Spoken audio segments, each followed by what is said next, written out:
Yeah, but it's tied to a grenade. Oh, that's the scary part. That's very traditional. I remember ancient Japanese grenades. You're listening to Improv-ing Business on Web Talk Radio. I'm Brandon. Hello, and this is Rick. And today, we'll be talking about Judo 101, how a small business can fight a 500-pound gorilla. One of the biggest frustrations that small businesses have is how to compete against the big boys. It's so intimidating sometimes when you're a small or medium-sized business and you're dealing with these large corporations as your competitors. So we're going to give some tips on what you can do using a judo story.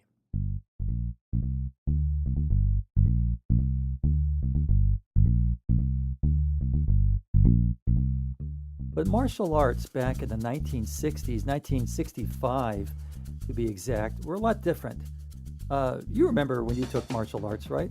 Mm-hmm. Yeah, it was the early 2000s. We had a teacher who did a very acrobatic martial art. It was kind of a show art called wushu. Yeah. Well, you guys had belts, right? Yes, it was very hierarchical. You would have to test, and you would have to have specific things that you could do before you would get the next belt. And not only were there belts, there were stripes on belts. So there were these half things, and I guess they were making a fortune in belts because we were changing them every few weeks or whatever. Right. Well, in '65, I used to live with an aunt and uncle. My mom would work, and so in '65 I was about 8 years old, and we lived in the Venice Marina del Rey area, and this area was nowhere near as tough as we see some of our inner cities or places like that today, but it was a little tough, when you were a kid, a boy growing up. Well, it's down by the docks. Yeah. Well, they were building the docks back then. Oh, okay. But at that point, they were docks? building them, yeah. And so, my cousin and I, Bill, we used to go and have fun. We didn't have Nintendo and all those different games that you guys have. So we used to go and dig holes. Wow. That's... entertainment's come a long way. Were you looking for anything in particular, or were you just digging for digging's sake? We were making forts. Well, that's understandable.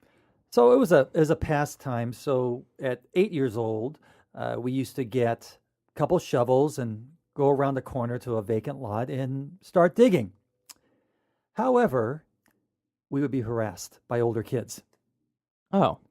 Because you were digging in their digging area? What was the turf war over? Was it literally over turf? I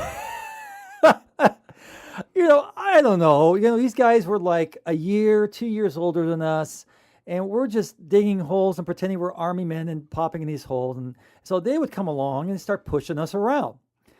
And this was not an era like you grew up where if you got accosted or pushed around at school, then all of a sudden the schools got involved and the police got involved, like at Manhattan Beach. People got sued. Yeah, people got sued, and everything happens. Today things are a lot different with guns in schools and people getting very, very concerned.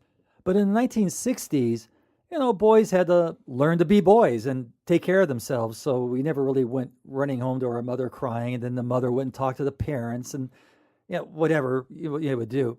Also, tasers weren't as widespread. So, people fought it out. Fights lasted longer.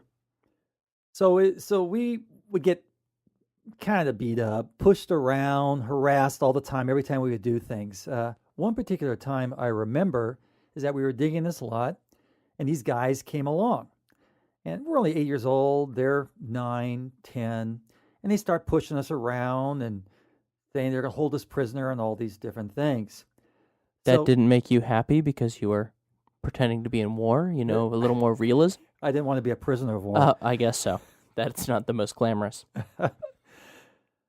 So they're pushing us around and they're holding us there, and time is winding down, and Bill turns to them and says, I have to get these shovels back home because they belong to my father, and my father is an LAPD police officer. Not only is he an LAPD police officer, he works for juvenile hall.